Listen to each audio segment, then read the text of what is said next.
Hello mga palangga, masang buhay sa ating lahat. Kumusta kayo dyan? Welcome to my channel again. For today's video ay magluluto ako ng mabilisang ulam pero napakasarap. Pero bago nyan, huwag ka muna mag-comment dyan ng sarap, delicious, or yummy. Panoorin mo muna itong video ko hanggang sa dulo at saka pakishare na lang din ang aking video. Ayan, 'di ba?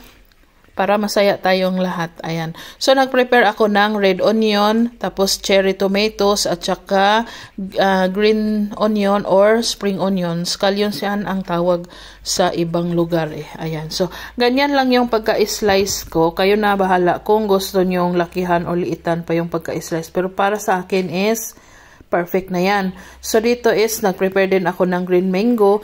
Itong green mango ko is, nabili ko siya sa Asian store. Ang asim nito. Kaya, problema ko, paano ko uubusin? Kasi binili ko is 3. Ayan. So, ngayon is, kalahati lang yung ihalo ko. Kasi, ako lang naman ang kakain nito. So, konti lang din ang gagawin ko. Ayan. I-slice ko lang siya ng maliit para match doon sa ating sibuyas at saka kamatis. Pagkatapos niyan is, tanggalan natin ng balat ang ating eggplant na tapos na siyang nag-grill. Ayan. So, kung nakaabot kayo hanggang dito sa video na to, pakisagot ang aking tanong kung ilang mango ang nabili ko sa Asian store. Ayan. Maraming salamat at saka huwag kalimutan na i-share ang aking video. Ayan, i-slice ko lang yung eggplant ko para hindi naman siya malaki doon sa kasi nakaslice na maliliit yung nauna. Tapos hinihimay ko lang para hindi siya buo-buo. So yung gusto ko din naman yung yung tortilla. Kaya lang masyado siyang oily pag hindi masarap siya pero masyado siyang oily, pero ito yung pinaka-paborito ko sa eggplant.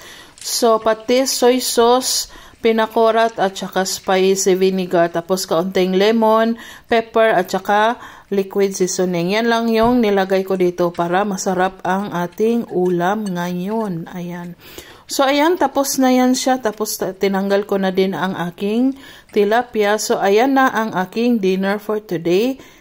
So, sana ay nagustuhan nyo ang video ko for today. Maraming salamat. Bye-bye. Don't forget to share.